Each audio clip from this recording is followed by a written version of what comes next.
Today on the Coach Wild podcast, we have a very special guest. He's actually returning for a second time on the show.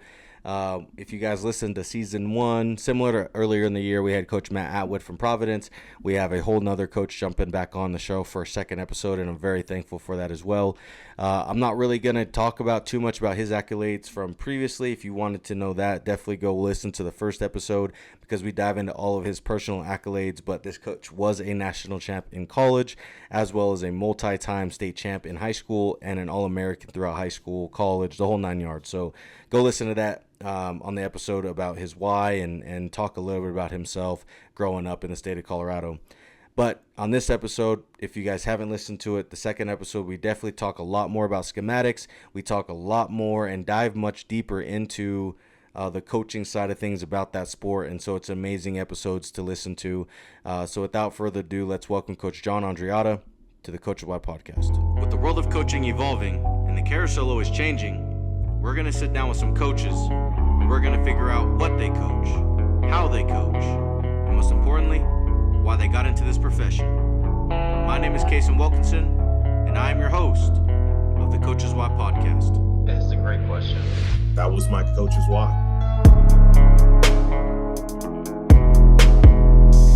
Well, guys, welcome back to another Coaches Why podcast. We have a very special guest in the house. He's a returner. He's our first returner in a hot minute. Or returnee, I guess. We were just talking about everything, but one of the homies, Adams State alum, multi-time All-American, national champ at the Division II level, current assistant coach at Glenville State University. This is Coach John Andreatta. Coach, how are you doing today? Good. How are you, man? I'm doing well, man. Can't complain. We've been trying to do this for a hot minute, but I'm super glad we're able to get up and synced up before you head out of town. So what are you going to Alaska for? So going to Canada. Going up there Canada. for like 2 weeks, taking like a vacation up there. Been planning this trip for like 5 years. Going to visit like 5-6 national parks up in Alberta. It's my first time out the country. Get to finally use my passport. And so I'm pretty excited. Yeah, for sure. That's cool, man. That's going to make sure you take lots of pictures, bro. That's cool. Dude, I'm going to have no storage on the phone, I'm sure. Yeah, you got to update that iCloud. Make sure you got it ready. I'm going to have to buy it. Yeah, for sure. No, that's funny. But yeah, man, I mean, and if you guys haven't listened to Coach before, we're not going to do the whole introduction as we normally do. This is definitely going to be more of the second part of it, more philosophical, definitely more coaching than the first time. So if you haven't had a chance to go listen to it, go listen to it. It's actually from season 1 of the show. So you'd have to go back, I think 2 years now, roughly, close to it. So make sure you guys go back and listen to that one because it was another banger, really good one. And so, make sure you go take the time to listen to Coach for that one. But Coach, talking a little bit about the change for you, right? Being a returner, we don't dive so much into who you are now. We know your why. We know why you do this. Situation, same, but you found a lot of success at Glenville, right? The last few years, you had what you guys take as a team this year, what you guys take this year? I can't even remember now. We took 12th. We took 12th this year. Okay, so 12th this year. Yeah. But you had a few dogs though this year, right? You had a few dudes who really kind of stepped up their game, both in the weight class that you wrestled, but also just kind of across the board, right? You guys found some success individually there. Yeah, no, we had a really good year. I mean, at some point in the season, we had like all 10 of our guys ranked in the top 15 in their weight classes. Had some backup guys that beat some top 8 ranked guys. Like 74 pounder. He beat, I think, the number 5th ranked guy at 174 as a backup. And so, I mean, we not only in our starting lineup do we have, dogs, but we have dogs throughout. Yeah. Right? We're very, very deep, and we have a very competitive room, and so, yeah. I mean, we had a great year. I think we spent 2 months, something like that, ranked number 2 in Division II. Yeah. We were the 4 seed at national duels. And so we have a really good dual team. We had a good tournament team. Injuries kind of from national duels, we sustained a lot of injuries as a team, especially in that first duel against Upper Iowa. We didn't have our best showing, probably our worst duel of the year performance-wise. But those guys, they turned it up after that, and you're going to have bad matches at some point in your career, right? And it's how you respond to it. And so we ran into some injuries. We had two of our guys ranked number one in the country this year with my 33-pounder and my 174-pounder. Those guys were both ranked, number one in their respective weight classes with Gavin Kiocho at 33 and Hayden Pummel at 174. Injuries and just life kind of got in the way of those guys, And Gavin didn't end up wrestling for us at regionals. And, it's competitive. But my 174-pounder, he had a really tough break on it. He tore his knee in the first match at nationals, ranked number one, beat the guy that ended up winning it. And but he's back for another year. Gavin completed his career. I think he's going to coach at Salem University, possibly. Nice. And so, we had a really good team. We had 4 All-Americans. My 125-pounder took 8th. My 125, Colton Drusius took 8th. My 149-pounder, Gabe, took 8th. And then my 184-pounder, Kyle, took 7th. And then my 197-pounder took 5th. And so we got 3 of those guys returning, brought in a lot of good recruits. Pretty excited for this upcoming year. I think we're definitely going to be, a top perennial program in Division II again. For sure, yeah. So before we talk about the recruiting stuff, because I do want to talk about that a little bit, but, one thing that I was curious about, right? So, I talked to you, had to be around nationals time, not only for the podcast, but I think I had some questions about, me getting a coaching job, things like that. But also there was an issue that you had with, within the program, not really an issue, but, like you said, some personal stuff come about with one of your athletes who, the weight cut was a little bit difficult. And so for me, and we don't have to dive into who it was and all of that stuff, but as a coach, and I think it's good for coaches out there who are in the world of having to focus on weight, right? Even maybe powerlifting, they have to be under a certain weight and things like that for what they're doing. But how do you coach somebody through that, or how do you overcome that type of obstacle when a weight cut's really getting to somebody physically or mentally or whatever's going on in their life kind of affects them? How do you overcome that hurdle, not only as a coach, but also for that athlete and help them through that part of their life? Yeah, cutting weight's hard. We're not super big on cutting weight, to be honest. We talk to our guys at the end of each season. What weight do you want to come in at? What weight do you want to go next year? We give recommendations on what weight to show up, during preseason and stuff like that. We have a really hard preseason, so those guys that maybe are a little heavier, right, we're going to work the fat off of them. We don't really try to force guys into weight classes too much. We'll make recommendations, and what we think is best for the team, and what benefits Glenville, State University wrestling better. We're going to put our guys where we think that they can have the most success, and so really, when we're teaching our guys how to cut weight, it's I've done it, you've done it. And so it's really different, right, from person to person, right?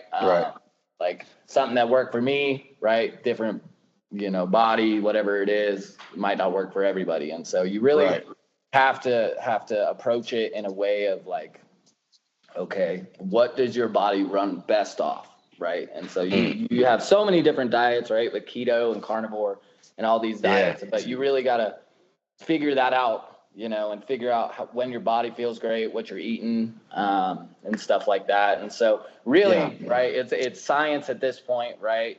If you're trying to lose fat, right, a pound of fat is 3,500 calories. And so if you put yourself at a calorie deficit of 500 calories a day, you're going to lose a pound of fat in a week, right? Yeah, pretty simple when you put it into the science.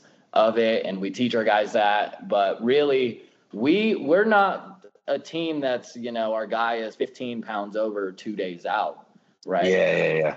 Absolutely. Like we don't want our guys blowing up every Sunday after a tournament, 15, 20 pounds, and then have to crash 20 pounds in a week. Like, that's just not an ideal, right, for you to wrestle to your best ability.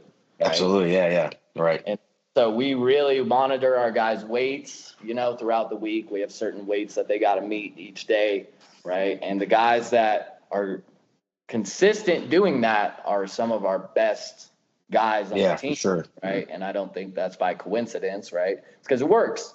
I think that's what the best programs in the country, you look at Penn State, all these other teams, right? That's what they're doing, right? They're monitoring their guys' weights. And really, when you look at it, right, you also don't want to get too small, right, to a point, right? Because you weigh in, you're going to gain 6-7 pounds, like, maybe naturally, 5 to 6 pounds pretty quick, right? So if we could train at 5 to 6 pounds over, right, consistently, that's the body that you're going to have, right, when you're competing, right? And so we'll hit the water weight, the last day, we'll get the water off. But, your body, if you're a 33 pounder, you're going to be wrestling a lot at 139, 140, and so if you do it correctly, right, you're going to have, don't matter if like an extra 5 pounds on your body, right? Like maybe your arm can't fit through this crevice and on his knee or whatever. Like it's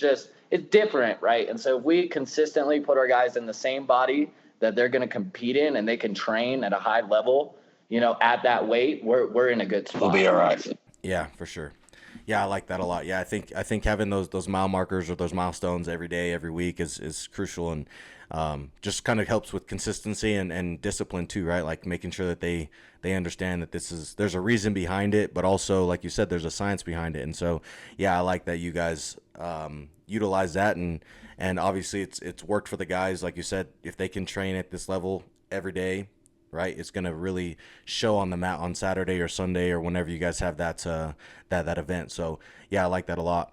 And so you guys talked a little bit about, like, next year, you're going to you have a really good class coming in, you're confident, you're excited for them, but kind of stepping, maybe not so much talking about them, but maybe just recruiting in general, right? So, kind of dive into kind of a two-piece here. One, how do you get your athletes, right? And so, like, how do you get them to,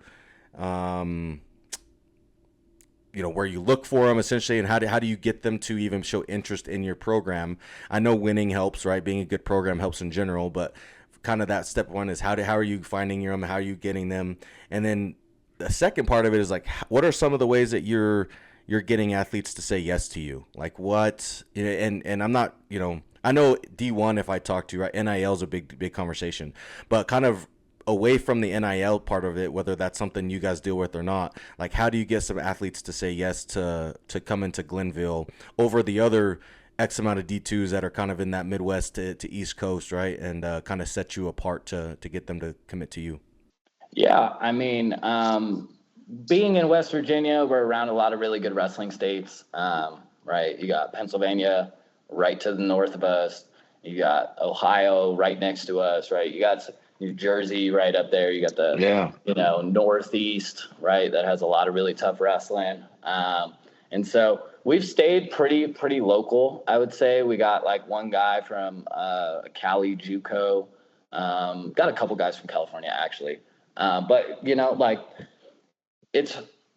we are looking for guys, that are good people, right? Good wrestlers, good grades, right? And so you really got to balance all three of those, right, to a point with all of your guys. But I think, right, we get a lot of Division I transfers, right, with where we're at. We have a lot of Division IIs in our state, right? And so we have a lot of competition for the same athletes, right? But when we bring them down on visits, right, I think that a lot of these guys, right, they see our vision, right, on, like, between me and Coach Cottrell, like, where we see this program how hard we work. I think, he's a really good coach. I think that I'm a really good coach. And so like, I think guys like start to understand on the visit, okay, right? Like the administration is great, right? We got tremendous administrative support. We've got good money, right? And so we get a lot of guys, right? Maybe from these Division, one programs, or even some of my high schoolers, right, that maybe have dreams of going Division I. And it's those guys, right? Like when you go to an Arizona State, right? Like how many distractions are there going to be, right? At an Arizona State, right? With Mill Ave and all the clubs down there and stuff like that. Tempe, yeah, right. And so like especially these Division I transfers that come in, maybe they've had those distractions, right? And they've been pulled each and every way, right? Because you got to balance, your social, your sport, and your academics, right? And all of them. When you really look at it between social, academics, and wrestling, not a lot of people are great at all three, right? A lot of us had to choose two of those to be good at, right?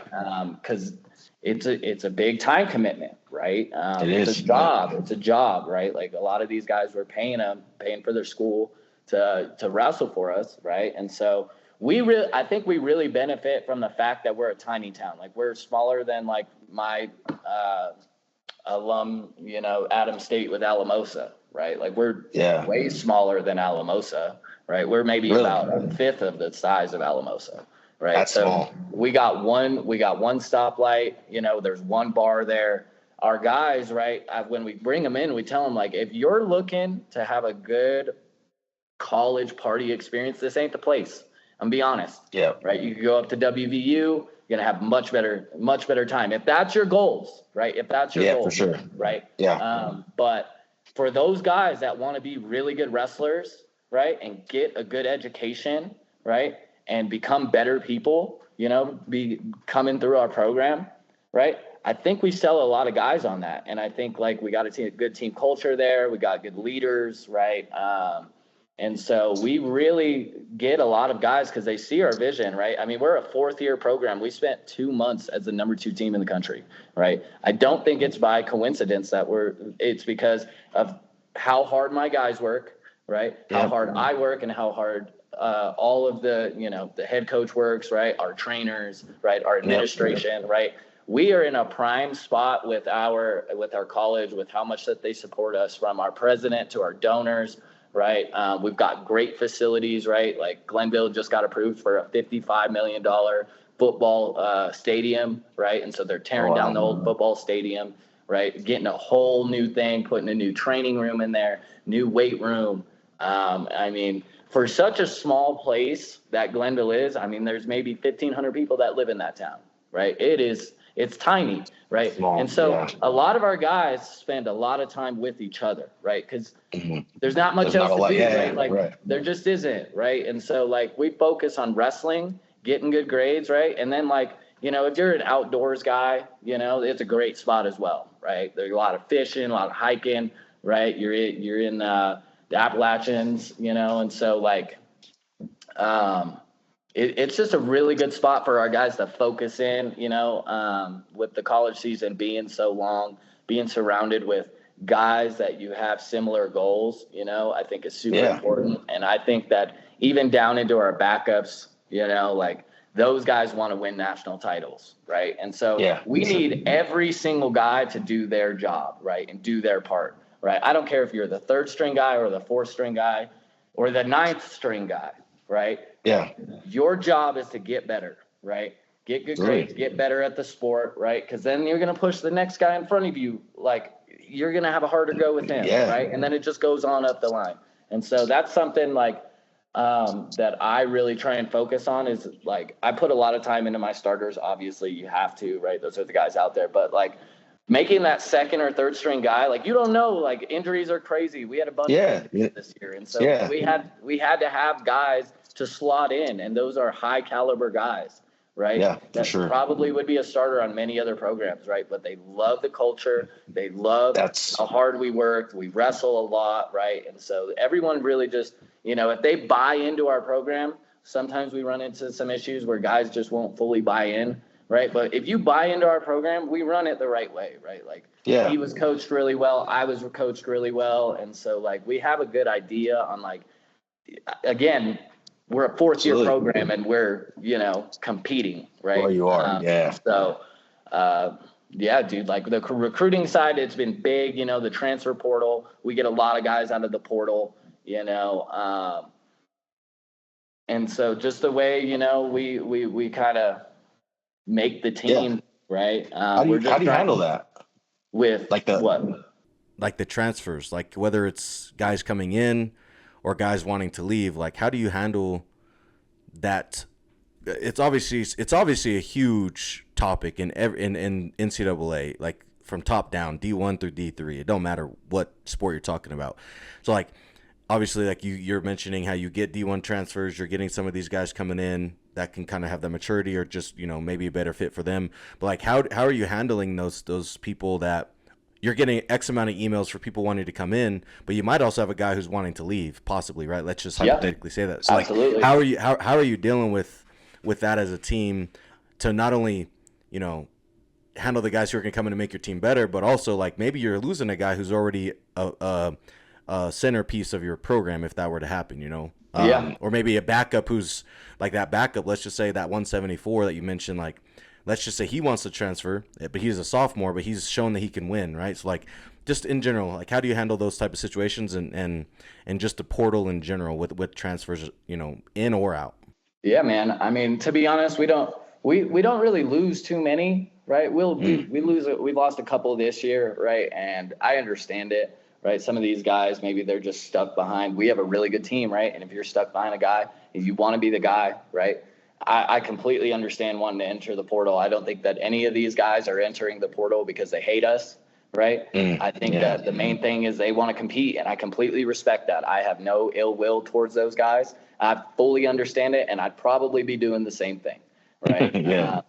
To be honest. But, like, a lot of our guys that maybe, are backups, right? They see themselves starting in the future. They're putting in the work, right? And, it's competitive, right? And you're going to have to earn your spot. Doesn't matter if you won something huge, right? We're going to make you earn your spot, right?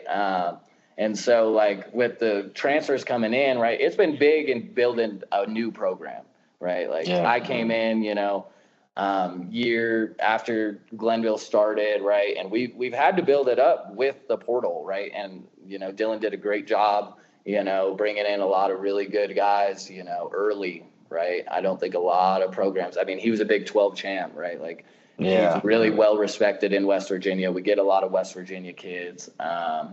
And so, like, the transfer portal honestly has helped us out tremendously. It's been big for us, right? Some other programs, especially a lot of these Division I programs, right?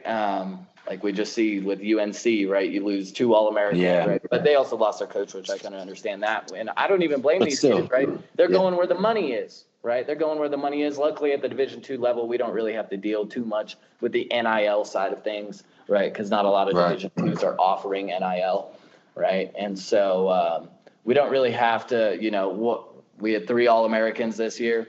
None of them are transferring out, right? They're ready to go win a national title next year. Win a title, right? And I just think that these guys, like, once they spend time in our program, right, they learn so much, compared to a lot of their maybe Division I programs that they were at.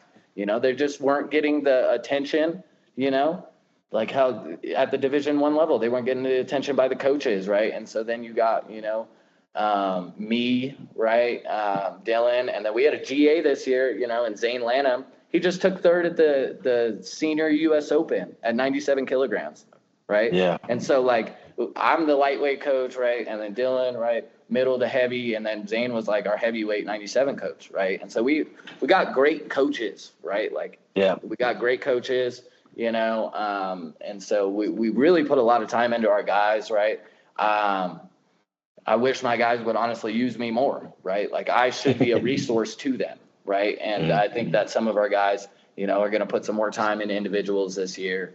And so it's just been cool to see, like a lot of people talk down on the transfer portal. Again, like it does suck if you like Little Rock, right? They develop all American, boom, they leave, they get the money and go to Iowa, right? Like that sucks. Like I would suck for any coach, right? Of course, so luckily I don't have to deal with that too much, building this guy up and then him just, follow the money. But again, I don't blame the kids at all.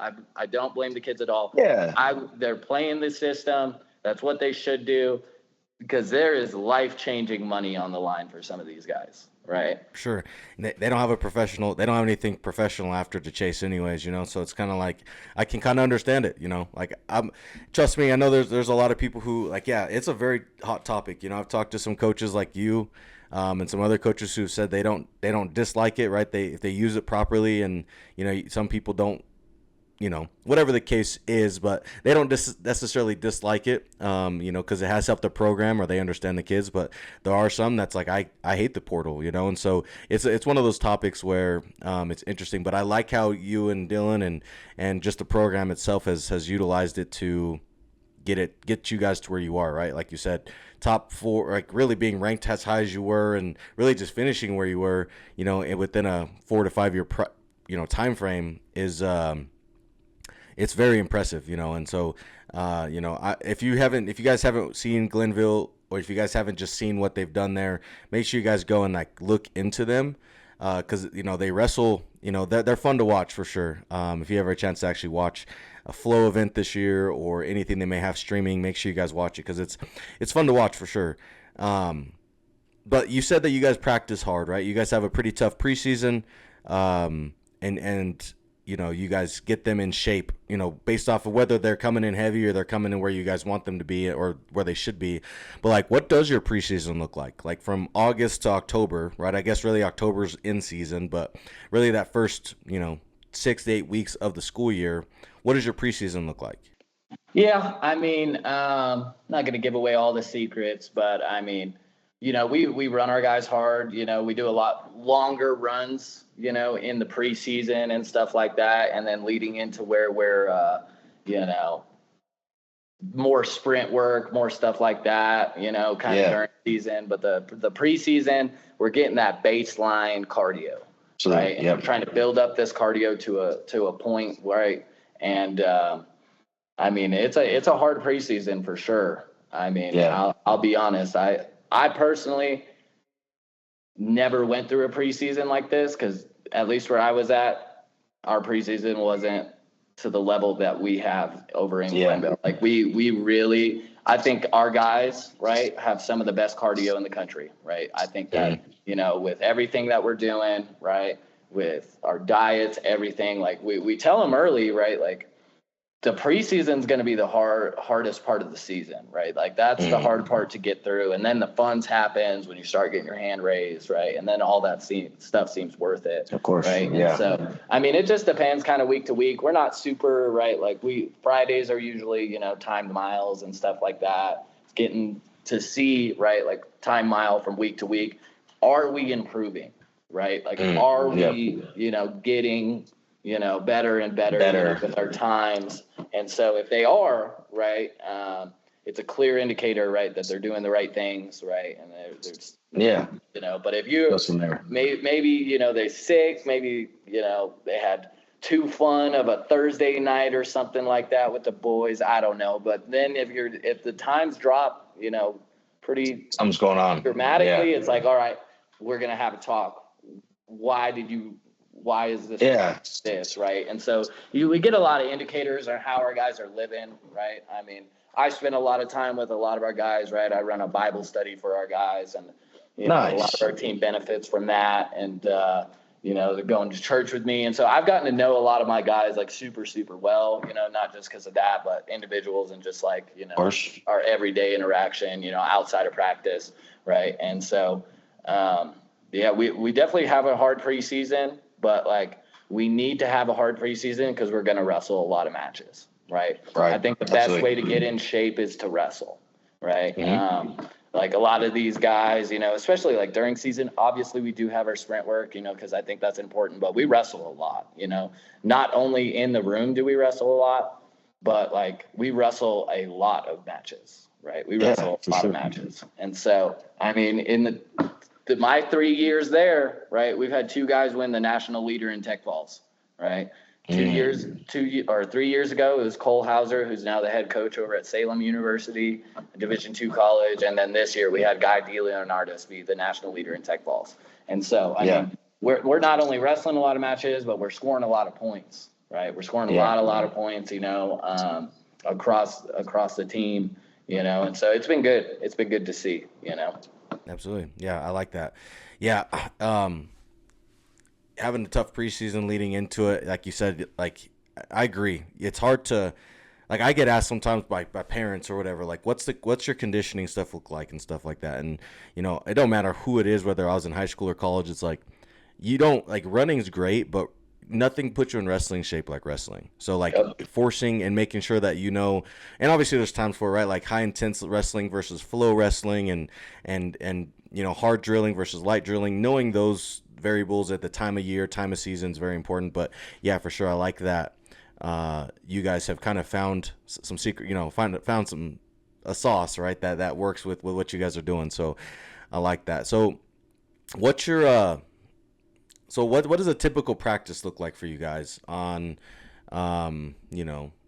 maybe a difference between like a early November versus like early February? Like, obviously there are 2 times a year, right? One's getting ready for the season, one's getting ready for nationals or regionals, whatever it is. So, like, kind of what do those practices look like on a differentiation, on the different side of things, right? So what do your practices look like?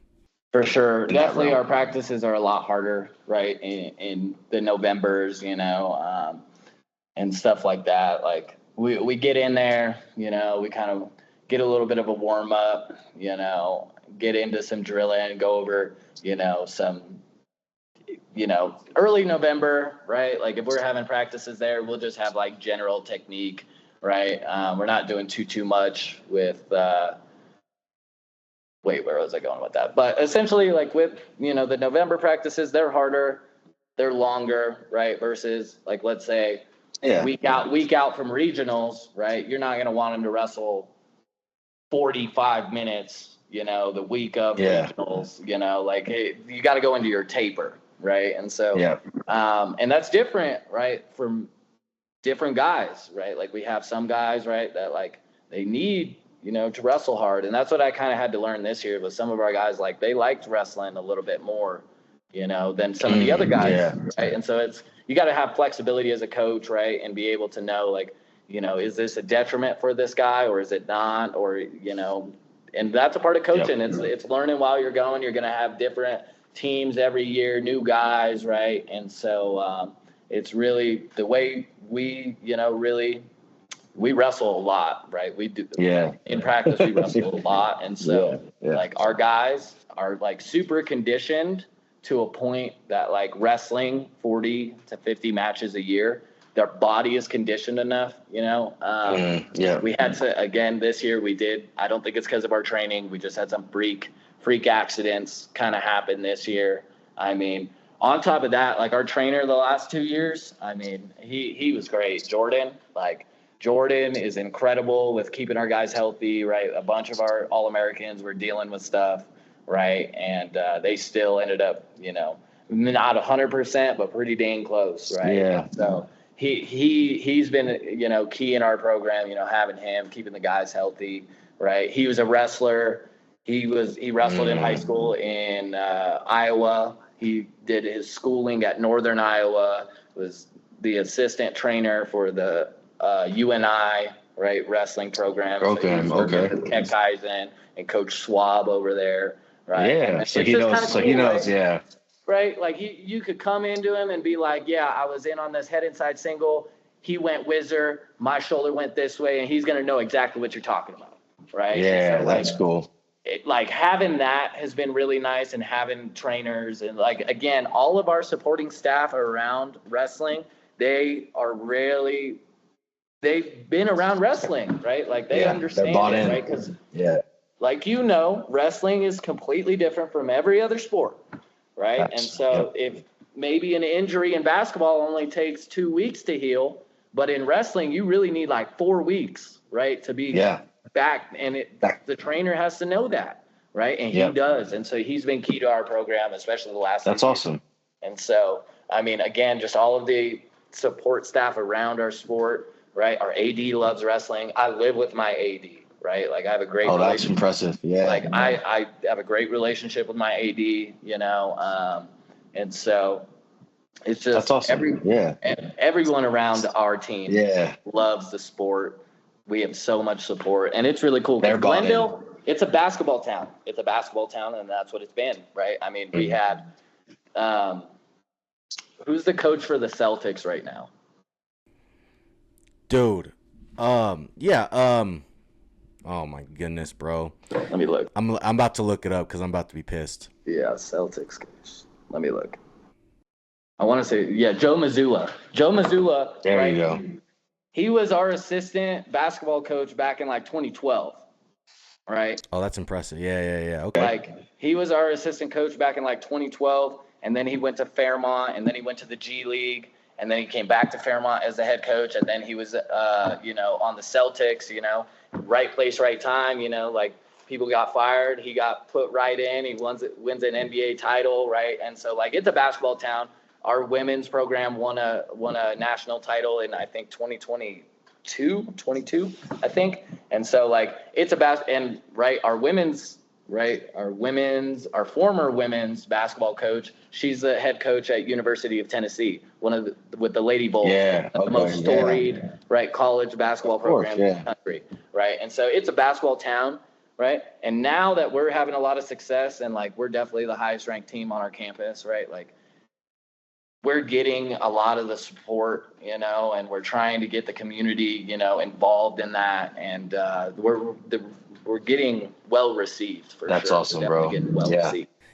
That's sick. Yeah, you guys got for one, cool that Joe Mazzulla was a now coaching at Celtics, which is impressive. Channing Tatum also played football there. Really? Channing Tatum. That's crazy. Yeah, he played football at Glenville for like a semester, and then ended up leaving and going doing an acting. And actually, I think one of the professors that still coaches at the college, like, she dated Channing Tatum in college, and like, that's crazy. Broke up with him because he was a film major, and she thought he was going nowhere. Dog, bro, look what you lost out on, Dude, girl. There's That's no crazy. Way. There's no way she would have kept him. Yeah. No way. Yeah. I don't know. And I mean, I don't know, but you got some storied ass people that's getting through that town of 1,500. That's crazy, bro. Yep. I mean, that's really crazy. Our AD, right? He's been key, right? He's been key.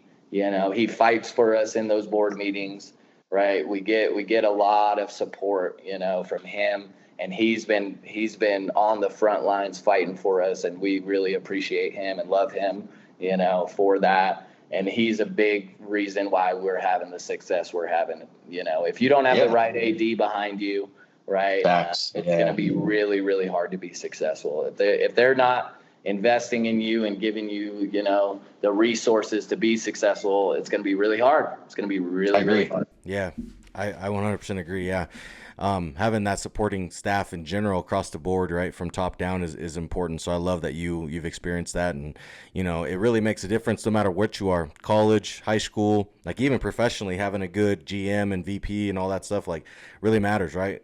Look at the Dallas Mavericks trading away Luka for whatever reason after this new coach comes in, right? And it's like, why would you do that for a new vision that already had a good sauce or whatever, right? So like, it's important to have pieces around you that are crucial to you. So I love that. The Channing Tatum thing, that's honestly a crazy thing, especially with her. Like, I wonder if she thinks about it like, dang, I wouldn't have to be teaching no more. Like, anyways, like that's impressive, bro. You could have retired. Like, you could be just chilling on a yacht somewhere, like with the last name Tatum, bro. It's so wild. That is crazy. Yeah, and I mean, like, the head coach at WVU, right?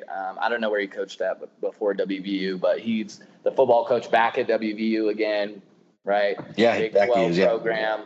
And so we've had really good coaches come through Glenville, right? Like, really, really good coaches come through Glenville. And so, I mean, I don't know what's in the water there or what it is, if it's the Appalachian Mountains, I don't know, right? Maybe it's the one stoplight, maybe it's shades, the one bar, I don't know. But something's getting it to come here, yeah. Something's working. Boiling over there. Yeah, facts, yeah. That's good. It's been good. That's cool, been man. good. Yeah, that's awesome. Well, thinking about like the practice side of things, man, like what's your favorite part of practice? To be honest, like, I don't know. It's not so much that my favorite part of it, like this year, I kind of had to take like a step back. I've been dealing with a lot of inflammation in my left hip.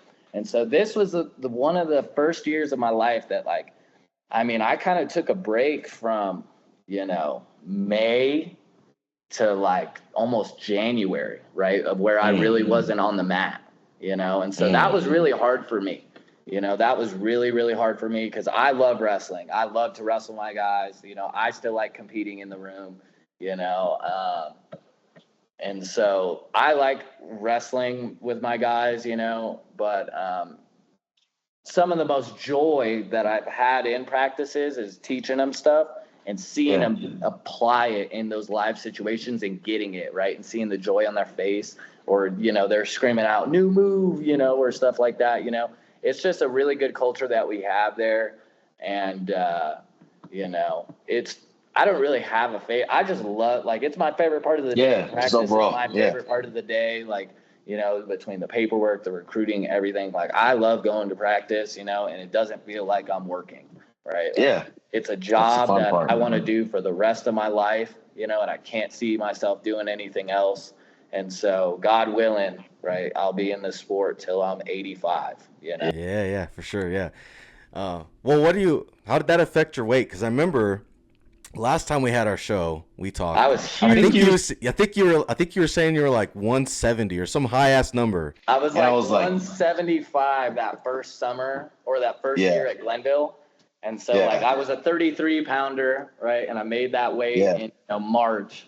And then by like September, October, I was 175, Yeah, you were up there. So I was lifting a lot, and stuff like that. And I think I don't think he was mad, but like, right, Dylan recruits me to be like a lightweight coach, right? And then I shoot up to almost 174, And so, I got my weight back down, right now I'm chilling at about like 150. So I've lost about like 25 pounds, Okay.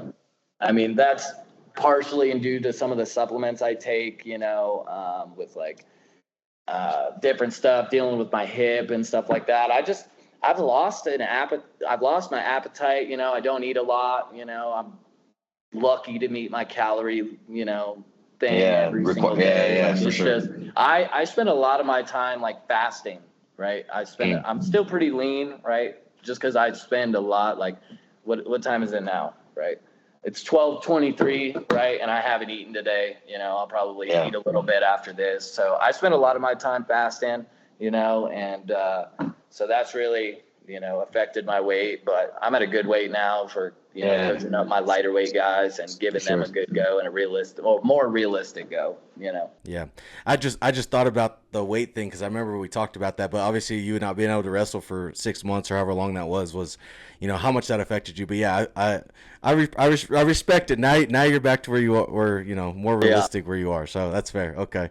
So then talking about like you're getting kids, right? Like I kind of mentioned the whole November practice versus February practice, right? But like, how do you get kids to peak at the right time of the year? And ideally, give an example of like maybe the mental approach to getting them ready, but also the physical approach, like ready to like the actual physical side of the wrestling side of it. So how you get them to peak when they need to peak both mentally and physically. Yeah. I mean, everybody's got this date circled on their calendar, right? And so I tell my guys a lot, right? Like, I mean, the shirt that I'm wearing, like it says Kaizen, right? And it's continuous improvement. Right? Yeah. And so like, that's something I really tell my guys, right? Like if you get 1% better each day, right?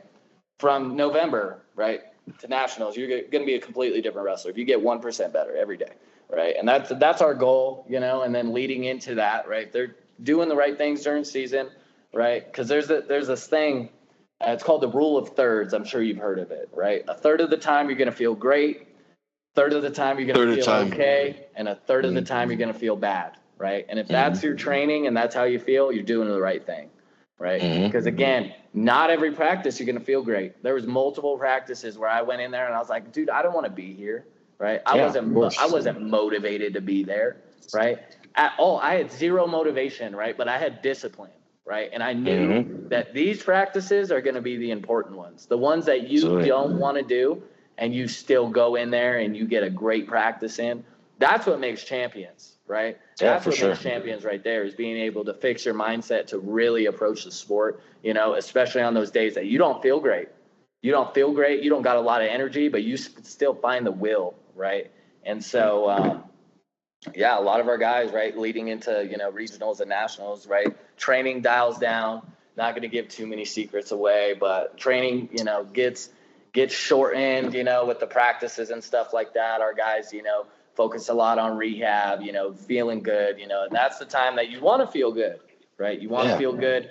Now with that, right, like, not training as long, a lot of our guys got to really watch their weights a lot closer, right? Because they're not burning as many calories maybe, and so it's like, got to approach that. But, I talk to my guys a lot about the mental side of it because, right, this is like an 85-90% sport of just mental, right? That's the majority of the sport, and so I'm telling my guys, right, like, I'm really big on notebooks, right? I'm really, really big on notebooks. Ram was really big on notebooks. And so, like, not only having a notebook for all your wrestling moves and, like, everything that you learn. Mental and everything, Like, having a notebook telling yourself you're the greatest guy in the world, right? I understand we're at the Division II level, right?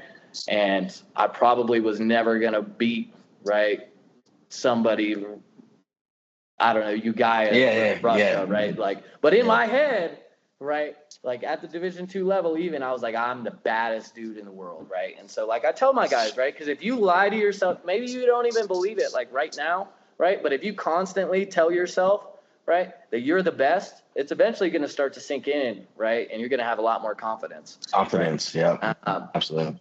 Like, confidence is key, right? If you don't believe in yourself, dude, what does it matter if anybody else believes in you, right? If you can't believe in yourself, right, you're not going to have much success. And so it's just something, right? Like, I almost want my guys to be delusional. I almost want my guys to be borderline delusional, right? I do, right? Psych ward almost worthy, Yeah, bro. Like, what's it gonna hurt, bro? Like, if you think you're the baddest dude in the room, right? And maybe you're the fourth string guy, what's that gonna hurt, right? Maybe you don't got to go out and be super cocky and start talking trash to the starter, right?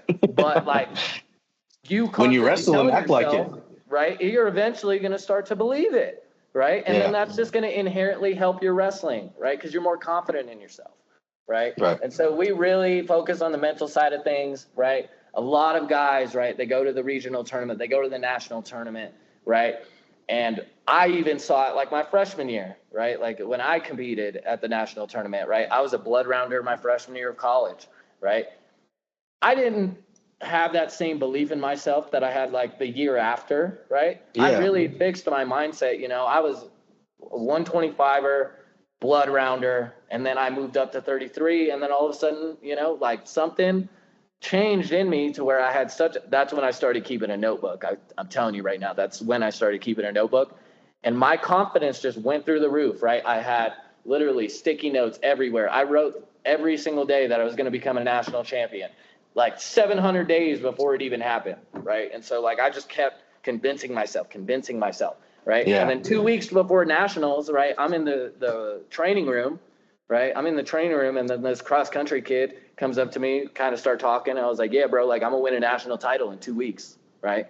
And, right, like, I spoke it, right? I literally, truly believed it, right? And I think that, there's probably 6 to 7 guys that truly believe that they're going to win it, right? But, what sets you apart is how hard you work, right? Because with this sport, it's a lifestyle, right? And I think we both understand that it's a lifestyle, right? And so it's, how are you eating? How are you sleeping? How are you training? What are the distractions like? What's your social life like? Like, everything has to be in line, right? And our guys, our best guys, right? Like, if they're not doing their classwork, right? Like, my best guys have great grades, right? Like, Yeah. How you do one thing is how you do everything, right? So if your life is in shambles, good luck, right? Yep. That's going to be It's gonna hard, be hard. right? If you don't Yeah. have anything in your life in order, right, that's going to be hard to even, go out there and be successful on a wrestling mat if you can't even, wash your laundry or do your dishes, right? Like, it's a way that you live, right? And so a lot of our guys, they talk to me and like, some of them, I think really take it, and I mean, at the end of the day, it's just a sport, right? I think we make it out to be a lot bigger than it is, you lose a wrestling match, right? Sun's still going to shine tomorrow. Sun's still going to rise, right? Yep. So how you approach it, right? Like, that's what matters. Absolutely. Yeah. I like that for sure. And so like let's talk about this though, right? Like, why are these high schoolers making the Final X and making world teams, right? It's because they ain't got nothing to lose, right? They're going out there wrestling hard. They ain't got nothing to lose, right? A person with nothing to lose is a dangerous man. He's a dangerous man if he ain't got nothing to lose, right? And so that's what I tell our guys. Go out there, let it fly, have fun, and let the chips fall where they may. I'm going to be proud regardless. Yeah, I like that. Yeah, I mean, yeah, a lot of that is interesting. That is an interesting like thought process. Is how are these dudes doing it? Like, there's that conversation of, are they better? Are they just like developed better from a younger age than some of these dudes are, or is it just because like they don't care who they're wrestling? They're just gonna go let it eat, right? And so like that's the type of mentality that is a good thing, because that's obviously what's getting them to where they are, right? Like PJ Duke, like if you listen to Yanni's like conversation, I think it was before, but he's like, even though he's a high schooler, he's really the number 2 dude in the world.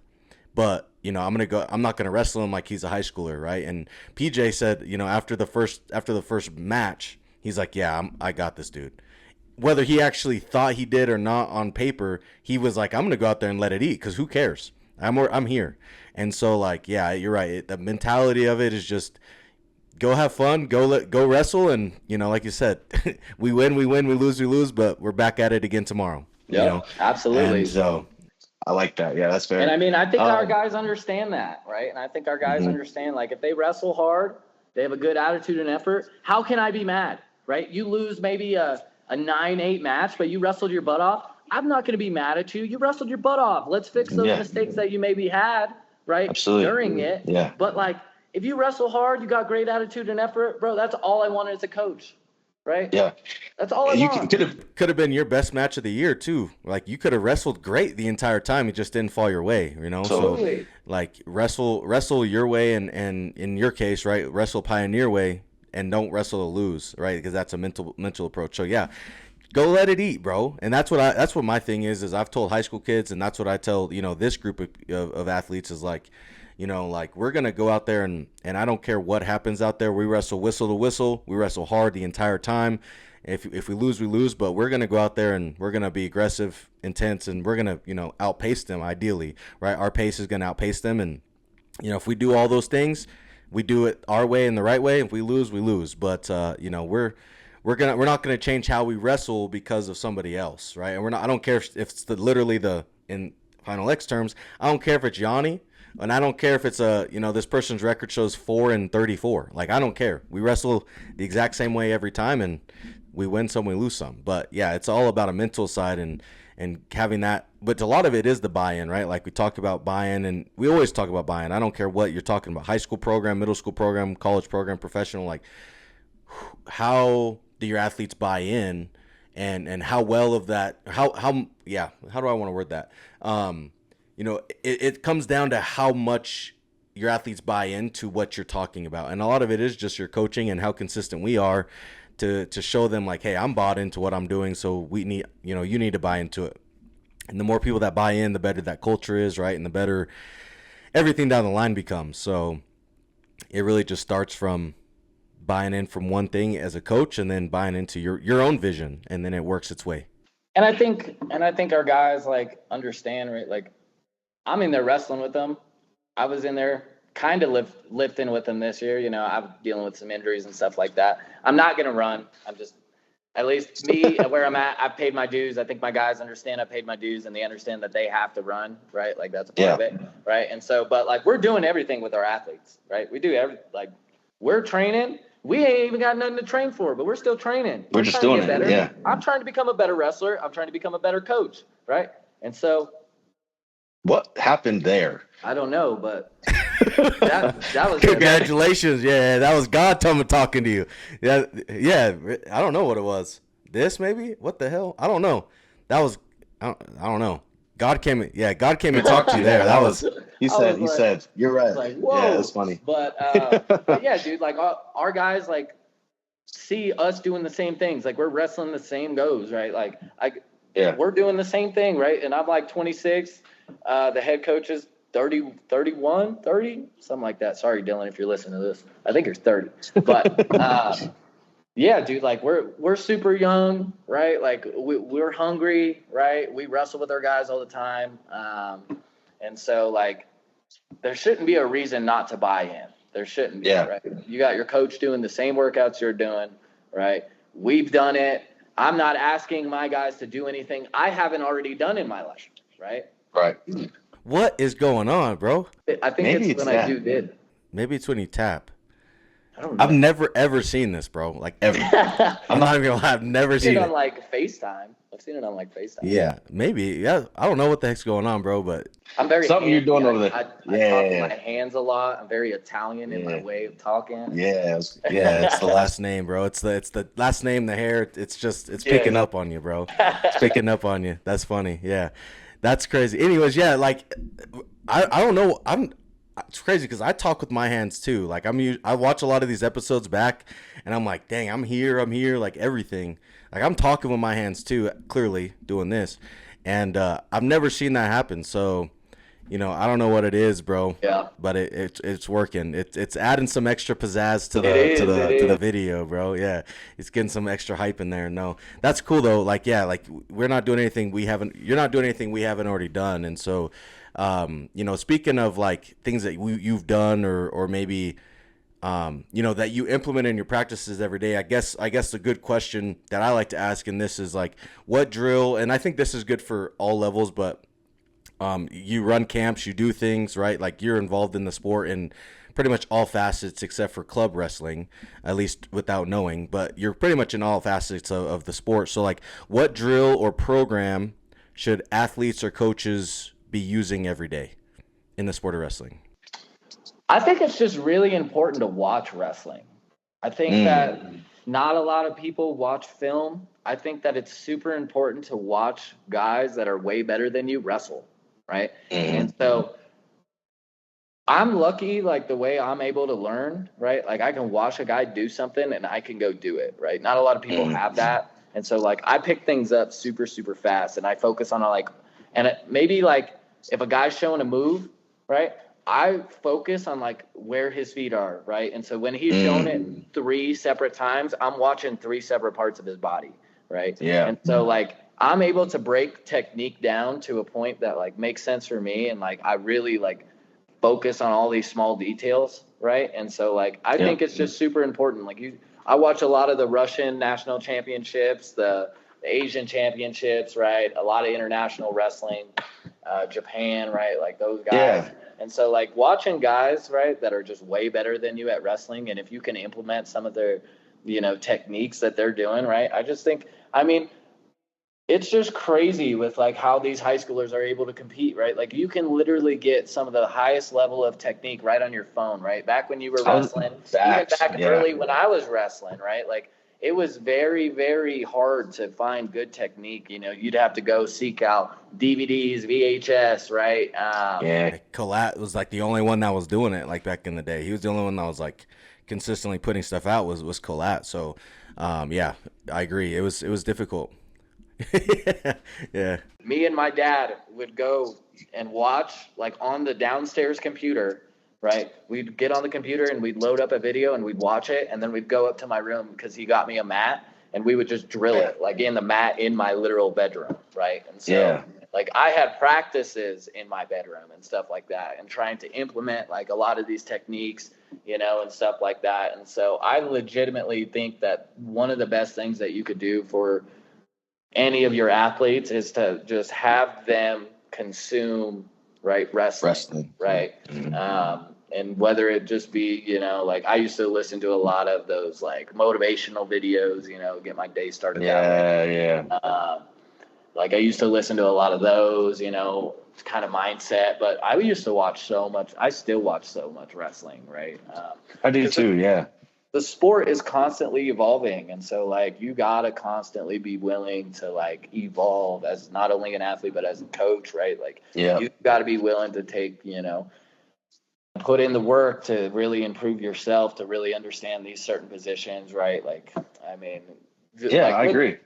It's just, it's something you got to do to be successful, right? Whatever program. You have to be a student of the game. You have to be a student of it. It don't matter if it's wrestling, basketball, football, like whatever your position is in your life, even in work, right? Like how are these insurance agents selling more than me? I have to be a student of them, right? Like teaching, how are these states better than our state in this, right? I have to learn how to implement those tactics into my teaching. Whatever you're doing, it's just part of it. But yeah, I agree. Like learning what's working right now and having everything really like kind of just creating a toolbox, right? Like creating a toolbox of technique or mental or whatever it is and trying to implement it into your own program. I think that's, I've never heard, like, I believe in it. Like, I know that we need to watch it. I'm telling high school kids, like, if you've never watched college wrestling, if you've never watched, like, you never watch international wrestling, you never watch any sort of wrestling outside of what you see, when we go to a tournament each week, like, you're really not understanding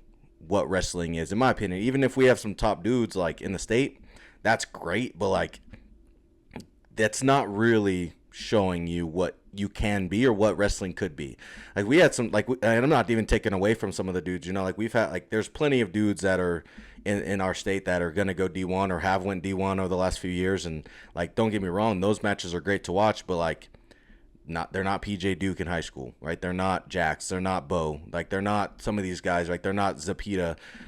They're dudes that are really, really good that make it to the Division I level or really whatever level they make it to. But even those guys are still, like until they, and even like watching JB, like JB loses, like JB's lost, Kyle Dake's lost, like all these guys have lost DT that have been predominant in the sport. But so there's always places to learn no matter how high you're, no matter where you are in the quote unquote stratosphere or on that list, there's always places to get better at. So yeah, I agree. I think implementing that is a crucial thing. I actually really like that. Film, I think, is important too. Even, after you get some things under your belt, film sessions with your, like, for me, I'm going to implement this year where we have a true film session, every week, maybe not preseason, of course, right?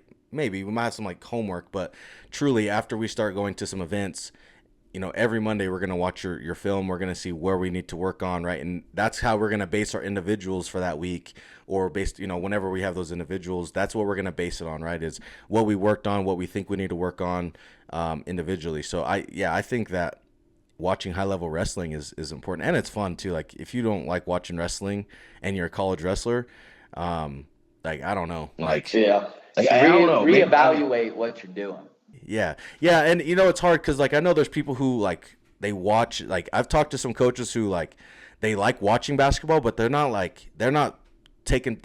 setting time across from their, like, if let's just say a big game from, like, Duke and UNC, right? Big D1 programs.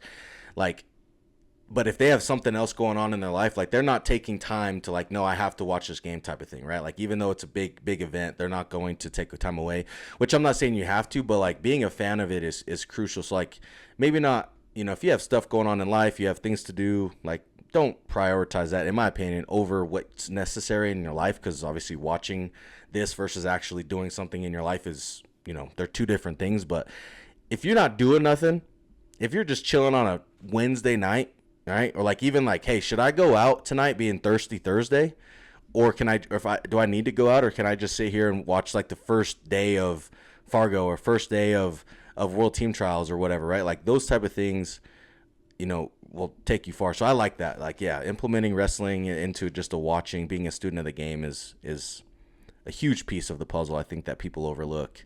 Yeah. I mean, anyways, bro, like I was roommates with Josiah Ryder. He won 2 national titles for Adams State, right? He was my roommate. Yeah. And like once we moved in together, bro, we would just be sitting on the couch and we would just throw on Russian wrestling and we would just literally watch wrestling together, and we'd like try and like break it down to each other on like what they're doing, and we'd slow it down. Like we'd go down to like 0.25 and like see exactly. Oh, that's slow. Yeah. And like legitimately, like we'd partially drill like in our like living room, right? Like it's just like one of the biggest things that I think is probably supersedes everything, right? Is like the people you surround yourself with, right? Yeah, true. Because if you surround yourself with, right, like the wrong people or people that don't have like-minded goals, how are you're the average of your 5 closest friends, right? And absolutely, so like I really understood that coming into college, right? And luckily I had great teammates, right? I had wonderful teammates. They all, really loved the sport. They really wanted to be successful at a high level, right? They all believed that they were going to win national titles, right? And I'm exactly what I was. I was the average of my 5 closest friends, legitimately. Like my closest friends here, they won multiple national titles. They won national titles. They were all Americans, right? Yeah. And like, not saying that maybe some of the guys on my team that maybe didn't have those goals, I wasn't friends with them, but they weren't my close friends, right? And I wasn't always around them, right? Like, who are millionaires and billionaires hanging out with? Are they just hanging out with, local real estate agents? No, like, dude, they are friends with millionaires and billionaires. Not to say that it's bad to be a I know. But it's just fun. It's true. You're hanging out with like-minded people. Yeah. Yeah, like if you want to do something cool, right, in whatever field you're in, right, surround yourself with people, right, that either have those like-minded goals or have already done it, right? Yep. I agree. That's something that I think supersedes everything, right? I mean, my brother, social, right? Like I had the worst role model as a brother growing up, and it kind of helped me, right? I mean, he surrounded himself with the wrong guys. And I said, I don't want to be like him. I want to get out and I want to be successful, right? Yeah. And so I didn't allow myself to get pulled in all these different ways that I could have been, right? And I might have a completely different story if I allowed some of those relationships to stay, right? But that wasn't my goal. That wasn't what I wanted to do, right? I wanted to live, a higher purpose, in my life, to where now I just pour all my time into the younger generation. Right. That's what I love to do. I used to look up to, people like me so much when I was little, going to wrestling camps and stuff like that. And like, I pour so much time into like this next generation and like people younger than me. Like that's my job. That's what I love to do. Yeah. So I'm glad I've been successful enough in the sport to be in this position. I'm super thankful, for it. I've worked really hard to get to this point. And I just think that this team, right, that I'm a part of, right, in Glenville State, like it's just, something along my journey, right, and it's just been so I've been so joyous, right, to have the relationships with some of my guys that I have, right, and it's just been awesome. Yeah. I love it, man. That's awesome. You could feel the passion in it, and that's at the end of the day, like a coach with passion takes a team and takes those relationships a long way, personally and socially, and so I love that a lot. And that's actually really good transition here. How I like to end these episodes now, right? Last time, if you guys have listened to any other episodes at this point, we usually kind of get to a point where, there's like the, coach's why and how do you build culture, things like that. But we do a little bit of a different thing. We rapid fire here. So there's a few questions I'm going to have that are going to be rapid fire. I'm going to let you kind of answer them how you feel, and then we'll kind of go from there. So if you guys are still listening to this, watching this, thank you guys so much. Make sure you guys HTB, hit that bell if you're on YouTube. Make sure you guys, if you're an audio listener, hit the stars, leave a review, say what you got to say, but say it with your chest because Coach and I want to hear it. So here's your rapid fire stuff. I'm going to let you answer it as you seem fit. You can go as deep or as shallow as you want on these. But how would you describe your coaching philosophy, and then how has it changed over time? I would describe my coaching philosophy as, just continuous improvement over time, right? Not only on the wrestling mat, but as a person, right? I think that, getting into a program that I'm a part of, like, I want you to become a better person, right? Like, that's ultimately my goal. And so, I mean, we really preach it to the guys, where, if they're doing the right stuff, they buy into our program, they're going to be successful to a certain extent, right? If you just listen to us, we know what we're doing. And so we legitimately are just going to try and put our guys in the best possible situation to succeed in all facets of life. Yeah, for sure. How do you develop and grow as a coach? I mean, you got to put yourself in the same way you develop as an athlete, right? You got to put yourself in uncomfortable situations, right? Situations you're not comfortable being in, right? But we got to be comfortable in those, right? That's the easiest and fastest way to grow as a coach.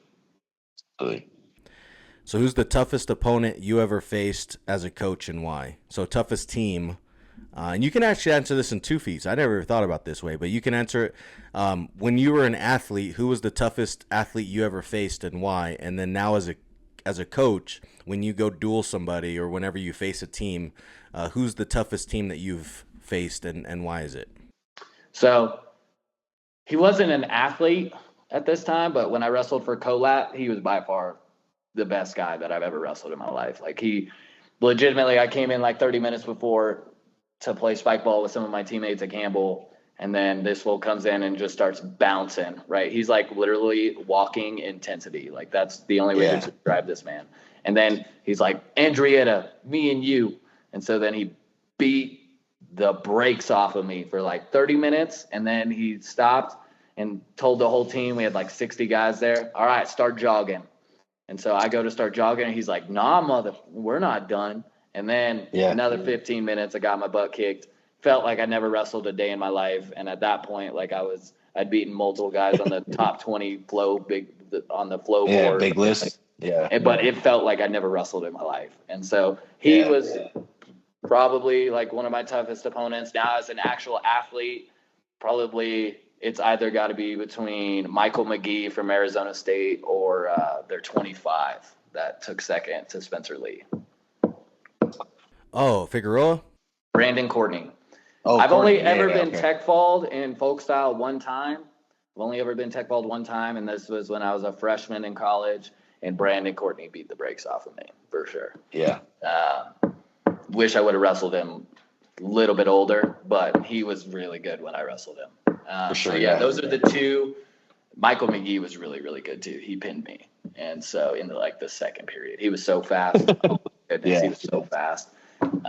And then probably the toughest coach. I mean, we wrestled some tough WVU, right? Like, they are a really good program under Flynn, right? They've had multiple All-Americans. And so they're really good. They're usually our toughest match of the year. This year, I think we took 3 matches from them. I think we won 3 out of 10 matches against the Big 12 team. And so pretty big for us, I mean, a lot of our guys were competitive in those matches. And so thought we could win maybe 4 or 5, but they didn't go our way. But, I mean, we wrestled against Morgan State this year, right? Kenny Monday coaches them. And so absolutely. We ended up, I think we beat them 8 matches to 2, Mm-hmm. So, that was our first Division I win. And so I'm guessing, the best coach, at least the best team that we've consistently faced every year is WVU, for sure. Yeah, West Virginia. Okay. Yeah. So how do you handle pressure and expectations as a coach? So I don't really feel pressure as a coach, right? I really it's not pressure to me. It doesn't feel like pressure. It's just it's not pressure. It's I am so nervous, right, that I didn't do a good enough job on preparing my athlete. And the hardest thing about coaching, and I'm sure you have this same feeling, but is you're in the corner and you really have no control over it, right? Yeah, and absolutely. That's been hard.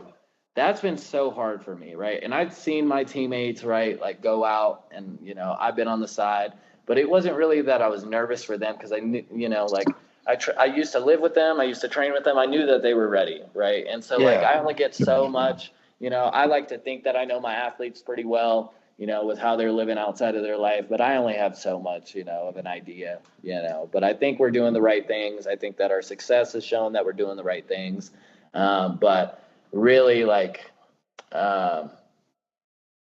if we go and have a bad outing, at a tournament or something like that, or at a duel, right? Like, we get right back to work, right? And we focus on where we went wrong, and stuff like that. But yeah, I don't feel the pressure of a coach. Maybe it's just because I'm not the head coach, maybe that's it. But I'm just more nervous that I didn't prepare him well enough. I didn't teach him the right things, but that's a part of the sport. That's a part of it. And you guys are going to win. You guys are going to lose, right? I don't think anybody's ever had 10 national champions in a year. So yeah, that's true. It's just part of it. Absolutely. So where do you see your program and obviously being a part of this? And I know, like, well, that we'll leave that one for other, but where do you see your program in the next 3 years? Glenville State anyways. Yeah, man. I mean, if I'm still there, I plan on us being a top 3 program consistently every year, right? I really do. We train the right way. A lot of our guys have limited distractions, right? Good team culture. I mean, I don't see us really, like, if we're bringing the right guys in, we're developing how we're developing, right? Like, we have many development stories of guys coming to us as non-starters, going and becoming an All-Americans, right? I've coached about 7 All-Americans in 3 years, right? Probably had maybe another 3 guys this year that could have All-American, didn't happen, right? Lost in blood round, lost early, right, at the national tournament. But I mean, we qualified 7, right? We qualified 7. We won our second back-to-back Mountain East Conference title, right? And then we also won our first regional title, right? And so we had a really good team, and I think that we're going to continue to have a good team, right?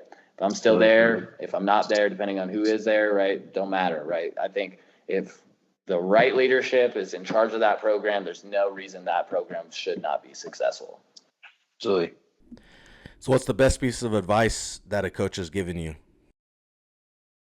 Ooh.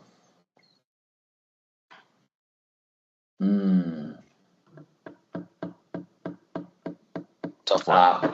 So I would say that you can't expect your athletes to be just like you, right? You cannot expect your athletes to be just like you, right? With your training, with your mental side of things, you can't expect that, right? And I think that's hard for me, right? But you got to find in your athletes what makes them tick and what makes them go, right? And like, really, and especially me being like a psychology major, just like looking at, like, the mental side of things. Mental side, like, you really got to know, like, some of my guys, like, I could scream directly in their face, right? And that's what's going to get them to go, right? Like, if they're doing things, that, maybe I don't agree with, me yelling at them, right? Actually, some of them respond really well to that. Other guys don't, right? And so it's understanding which of your athletes and which way to talk to them, what is going to make them, right, the most successful, right? And you're going to screw up, right? And you got to learn from it. And you got to grow, right, as a coach. And every year you're going to have periods of growth, every single year. If you're not growing as a coach every single year, you're doing the wrong stuff. Something's wrong. Right? Something's for sure wrong, right? Like, I'm a much better coach today than I was 3 years ago, right? I'm a much better coach. And so we constantly have to be, putting in the work just as much as our athletes. Absolutely. So what's one piece of advice that you would give to a coach listening? I would say, if I was going to give a coach one piece of advice, is just find your passion in the sport, right? I think passion is, like, if you're not already passionate about the sport, right, and you're in this just for a paycheck, right? Ultimately, we do need to make a living doing this, but, like, look at where you're at, right, and where you want to be, and really just, take a step outside and look from a third person view, right? Yeah. Just at the outside looking in, but just, approach each day, with passion, right? And I think that if you're passionate enough about the sport, you're doing everything right as a coach, your athletes will follow, right? Another piece of advice I would say for like your guys' teams, right? You got to find team leaders. Like if you guys don't have good team leaders, you're not going to be successful. It's just that simple, right? We have really good team leaders over at Glenville, right? They keep our team in line to a point like that. I don't really even have to deal with a lot of it. So that is for sure something. If you don't got a leader, go find yourself a team leader, recruit her or him, right? And find somebody that can be the voice of your team, right? Outside of you, right? Because when I talk to an athlete, right, they view me as a coach, right? But now when their brother, right, is holding them accountable, is like holding them accountable, it kind of holds a lot more weight. It just does, right? Ram didn't have to deal with a lot of stuff, right? Between me and Noah, we were, captains by our sophomore year, right? And so like, even to the older guys, we're like, bro, like you're not winning because you're not doing the right things. Like it's that simple, right? It's not anything that Ram, did or anything. It's you. It's only you, and that's it, right? Be accountable for yourself, right? And so if you have teammates telling each other, right, to be accountable, it changes. They're going to listen or they're going to leave, Especially if it helps a lot more if your team leader is your most successful, right? And they're doing the right thing. It's easy to develop a team culture then. It really is. Absolutely. Yeah. Well, I love that, man. I appreciate you answering those rapid fires. But, man, I really appreciate you talking a little bit about those or just answering those rapid fires and answering all those things. I know you didn't want to give out too much sauce, man. Like, I know there's some people that's itching to hear it, but I appreciate you answering everything that you gave today and answered all those questions and really just jumping back on again, man. Like, I know we've talked about it for a hot minute, but I really appreciate it, brother. So thanks for jumping on. Yeah, absolutely. Thanks for having me. Kind of my fault. I just been kind of busy running around, traveling. And so like, I'm glad. I love doing this though, Casey. Congrats on your new job, over at Carl Albert. That's awesome. I'm sure you're going to do tremendous over there. And I'm super excited to see where that program is. I appreciate that, man. Yeah, I really do. I'm glad to have you on, man. I mean, one of these days we'll have to get together in person. We'll see each other somewhere at some point, whether it's a tournament or an area, right? Like I'm sure that we'll find each other some way, some place in person. So I appreciate it. Thank you guys so much for listening. If you're on YouTube, like I said, if you're on an audio listener, appreciate you guys. Make sure you guys go give Coach a follow. He's got Instagram. He's got pretty much all social medias. Go follow Glenville State, kind of see their success and how they do and their trajectory. And it's really cool to watch them as a team and everything they're doing over there. So make sure you guys give both of them a follow. But with that being said, guys, we'll see you guys on the next episode. Peace.